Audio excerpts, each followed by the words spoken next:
கோல் பண்றதுக்கு தான் மொபைல் எடுக்கிறது, கேலரி வரைக்கும் போயிடுறது. விளங்கிட்டா? அடுத்த வந்துட்டு உங்களுக்கு ஃபோன் பண்ணலாமா, அப்படி ஃபோன் எடுக்கிறது, எடுத்து எல்லாம் இது என்ன அப்படின்னு கேட்க தேவை உனக்கு இது, அது என்ன, எப்படி வந்தது, ஏன் சப்ஜெக்ட்லாம் யாரோட உள்ளது, அது அவனுக்கு உள்ளது. தேடி போய் தேவையில்லாம சில நேரத்தில் கேட்கறதும் இல்லை, கொடுத்துட்டு போயிடுறது.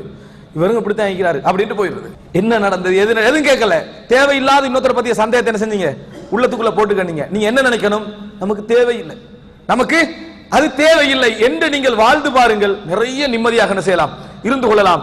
தேவையில்லாமல் ஒரு விஷயத்தில் நாம் தலையிட போவது என்ன செய்யும், நமக்கு அநியாயமாக மற்றவர்களை பற்றிய பொய்யான கெட்டெண்ணங்கள் தான் அதிகமாக வந்து என்ன செய்யும், சேரும் என்பதை புரிந்து கொள்ள வேண்டும். அமானுன் நப்சி, மனிதனுக்கு இறைவன் கொடுத்த மிகப்பெரிய அருகுள்ள உண்டு, நாம நிம்மதியா வாழக்கூடிய நிலை.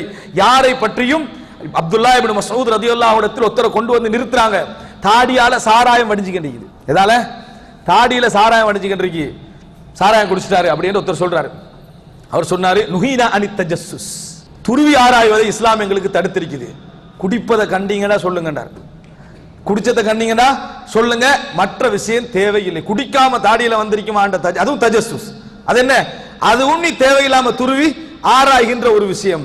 குடிப்பதை கண்டா விசாரணைக்கு என்ன செய்ய கொண்டு வாங்க, தாடியில இது வடியுதேன்னு என்ன செய்வானா இங்க கொண்டு வந்து விட வேண்டாம் என்று சொல்லி அப்துல்லா இப்னு மஸ்ஊத் ரலியல்லாஹு அன்ஹு சொன்னார்.